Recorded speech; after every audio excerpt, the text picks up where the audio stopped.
평안하십니까? 오늘도 하나님께서 우리에게 참 좋은 날을 주셨습니다. 여러 일을 만나든 여러 사람을 만나든 우리가 주님 주신 말을 하고 주님 주신 손과 발로 살아서 하나님께 영광 돌려드리고 우리 가운데는 귀한 열매 맺는 한 날 삼으시기를 주님의 이름으로 축복합니다. 기도하겠습니다. 사랑과 은혜의 아버지 하나님, 참 감사합니다.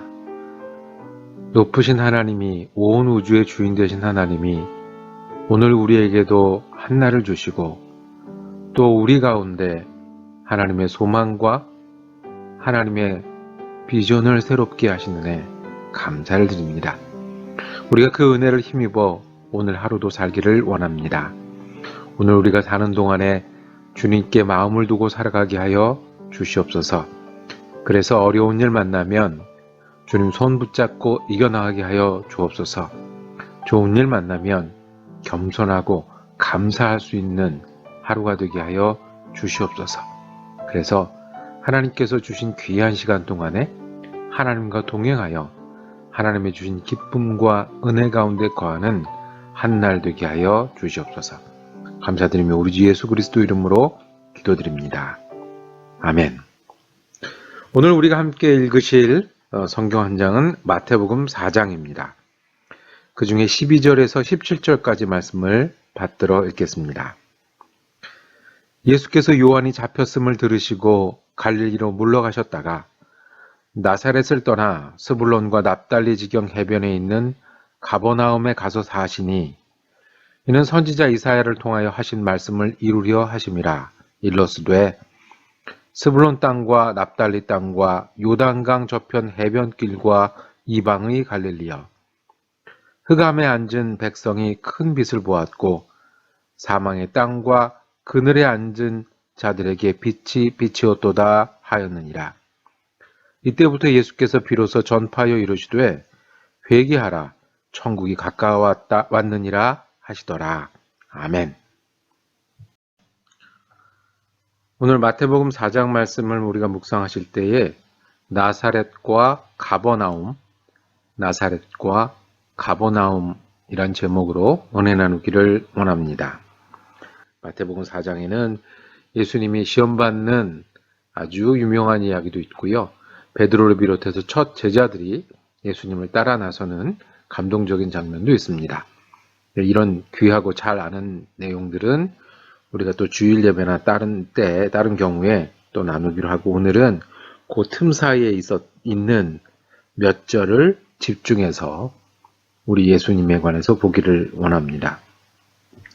자, 예수님이 세례를 받으신 다음에 다시 나사렛으로 가셨습니다. 어찌 보면 당연한 것이죠. 나사렛에서 성장하신 예수님이 집이 있는 곳으로 가셨습니다. 그런데 13절에 보니 나사렛을 떠나서 스불론과 납달리 지경 해변에 있는 가버나움이라는 곳에 가서 사셨다고 했습니다. 그리고 가버나움에서 예수님은 드디어 가르치시고 전도하시고 그리고 치유하시는 일들을 시작하신 겁니다. 나사렛에서 예수님은 그냥 동네 청년이었겠지만 가버나움에서는 이제 메시아로서 드러나기 시작을 합니다. 여기서 한 가지 질문이 있습니다. 왜 나사렛에서 가버나움으로 옮겨가서 일을 시작하셨을까요? 왜 그곳에 가셔서 사시기 시작하셨을까요? 우리 오늘 읽은 마태복음 4장에는 다 드러나 있진 않지만 우리가 다른 복음서를 통해서 미루어 짐작할 수 있는 것이 있습니다. 나사렛에서는 전도자로 환영받지 못했습니다. 영적인 지도자로 인정받지 못했습니다. 오히려 배척하고 그리고 심지어는 죽이려고 했었던 적도 있었던 거죠. 그래서 예수님은 그곳을 떠나서 메시아 사역을 위해서 그것을 떠나셔야 했습니다. 그리고 새로 간 동네가 가버나움입니다. 가버나움은 갈릴리의 호수, 바다라고도 부르는 그 갈릴리 호수가에 있던 마을이었습니다. 그 가버나움이라는 곳은 그러니까 이제 배도 드나드는 그런 마을이었고요. 사람도 나사렛보다 더 많았고요. 교통도 좋았고 어쩌면 그 문화가 나사렛보다는 좀 나은 곳이었던 것 같습니다. 자, 그런데 이 가버나움을 설명할 때 이렇게 설명합니다. 스불론과 납달리 지경. 이게 무슨 이야기입니까? 여러분, 스불론이 사람 이름이고 납달리도 사람 이름인 건 알겠는데 스불론과 납달리 지경이란 말은 무엇일까요? 여러분, 스불론은 야곱의 아들 중에 한 명입니다. 그렇죠? 스불론은 이사갈 스불론 해가지고 10번째 아들입니다. 12명 중에 10번째 아들이고, 예, 그냥 그 정도인 겁니다. 그리고 납달리는 몇 번째 아들일까요? 한번 세어보세요. 예, 르우벤, 시므온, 레위, 뭐, 이렇게 해서, 네. 맞히신 분이 여럿 있으시겠지만, 6번째 아들입니다. 그러니까 우리가 그 아들 중에 몇째 아들이었지?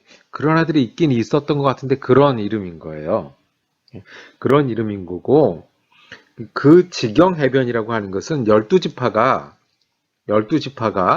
유다 땅을 나누어서 정착을 했습니다. 그렇죠? 그러니까 유다 지파는 베들레헴, 뭐 예루살렘 이런 데 살고 또 무슨 지파는 어디 살고 무슨 지파는 어디 살고 그렇게 정했지 않습니까? 그때 이 갈릴리 해변 지역은 스불론과 납달리 지경이었던 거예요. 그러니까 역사의 굉장히 중심지였다고요? 아니요, 변두리였다고요. 성전이 굉장히 먼 곳이었다고요. 이스라엘 역사, 그러니까 북이스라엘 역사, 그다음에 남유다의 역사에서도 그렇게 돋보이는 곳은 아닌 변두리였습니다. 더군다나 그 뒤에 보면 15절에 보면 스불론 땅과 납달리 땅과 유단강 저편 해변길과 이방의 갈릴리어 그랬어요. 갈릴리 지역이 이방의 갈릴리어라고 불렸습니다. 아시는 대로 유다가 망한 다음에 이 지역에는 페르시아, 또 바빌로니아, 또 나중에는 어디죠? 그리스, 나중에 로마 이런 이 지역의 강대국들이 살면서 많은 사람을 이주시켰습니다. 즉 유다 사람들이 아닌 유다 민족이 아닌 사람들이 여기 살았습니다. 그래서 이 이스라엘 민족으로 보았을 때는 이쪽은 지역은 뭐 스불론 지역, 납달리 지역이라고 하지만 이방 민족들 생김새도 좀 다르고 말도 다르고 더군다나 믿음이 다른 이방 민족이 사는 그런 많이 사는 그런 지역이었습니다. 자, 뒤집어 보면 예수님이 이곳에서 메시아로 사역을 처음 시작했어요. 그래서 16절에 보니까 흑암의 백성이 큰 빛을 보았다고 그랬어요. 이게 그거죠. 어두움이 있는데 빛이 있으면 크고 드러나겠죠. 이게 예수님이 하셨다. 사망의 땅과 그늘의 앉은 자들이 빛이 비었더라.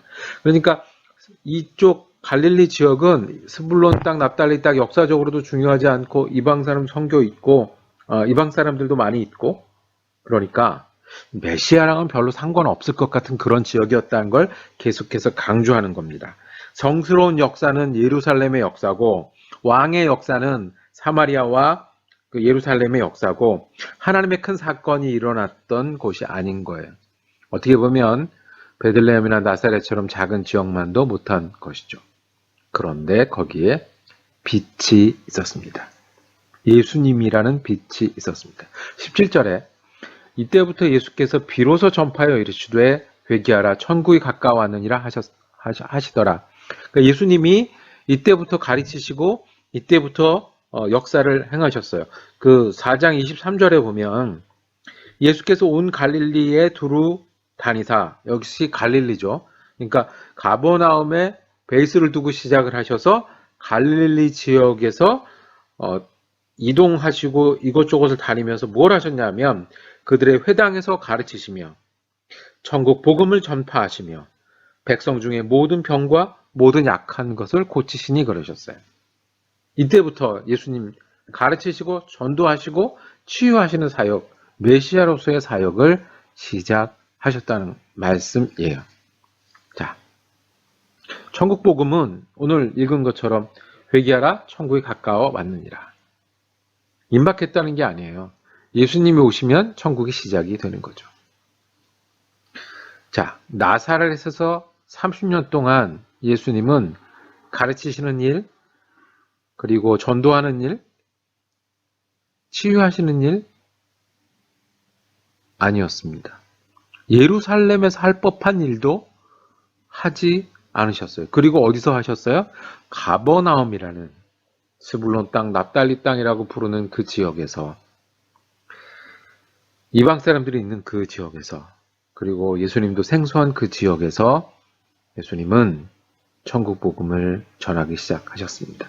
그래서 빛이 되셨습니다. 다르게 사는 길이 있다. 천국이 있는데 회개하라. 다르게 살아라. 하나님을 믿고 하나님의 백성이 되고 하나님의 사람으로 살아라라고 말씀하십니다. 말씀을 정리하겠습니다. 우리가 있는 곳은 나사렛입니까? 가버나움입니까?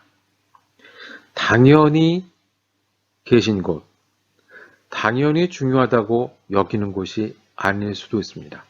우리가 하는 기도 제목 중에는 우리 환경이 어렵습니다. 이런 일들 때문에 힘듭니다. 주님, 내가 여기서 어떻게 헤쳐나가야 되겠습니까? 우리가 사는 땅은, 우리가 만나는 일은 예루살렘도 아닌 것 같고, 오랫동안 계셨던 나사렛도 아닌 것 같고, 스불론 같고, 납달리 땅 같습니다. 예수님을 못 알아보는 곳은 나사렛이고요. 우리 땅이 얼마나 힘들고 어려워도 예수님을 알아보는 곳, 예수님이 가르치실 때 배우는 곳, 예수님이 전하실 때 듣는 곳, 그리고 예수님이 치유하실 때 우리가 그 치유를 경험하는 곳이 빛이 있는 곳이고 구원의 복음이 있는 곳입니다. 그곳이 가버나움입니다. 여러분들 환경이 어려우십니까? 어려운 일을 만나십니까? 빛의 자리, 천국의 자리로 만드는 방법이 있습니다. 주님께 배우는 곳이 예수님이 계신 곳입니다. 주님을 듣는 사람이 있는 곳이 가버나움입니다. 주님이 다스리도록 하는 그런 자리가, 주님이 계셔서 이 자리를 다스리면 그곳이 나사렛도 예루살렘도 아니라 주님 계신 갈릴리입니다. 그러고 보니 나사렛이라고 이름 붙인 교회는 있는데 가버나움 교회는 없는 것 같아요. 오늘 우리 자리가 예수님 계셔서 예수님께 배워서 또 예수님을 의지해서 또 예수님을 경험해서 빛이 비치고 알려지지 않았던 조용한 동네, 그리고 이방인들이 있을 법 같은 그 동네가 정말 예수님의 동네가 되고 예수님을 경험하고 체험하는 그런 동네가 되기를 주님의 이름으로 축복합니다. 오늘 우리가 있는 자리가 예수님 때문에 빛나는 가버나움이 되어야 합니다. 기도하겠습니다. 주님, 우리가 있는 자리, 우리가 사는 시간들은 정말 만만치 않을 때가 많이 있습니다. 아프고 속상하고 어렵고 수고해야 합니다.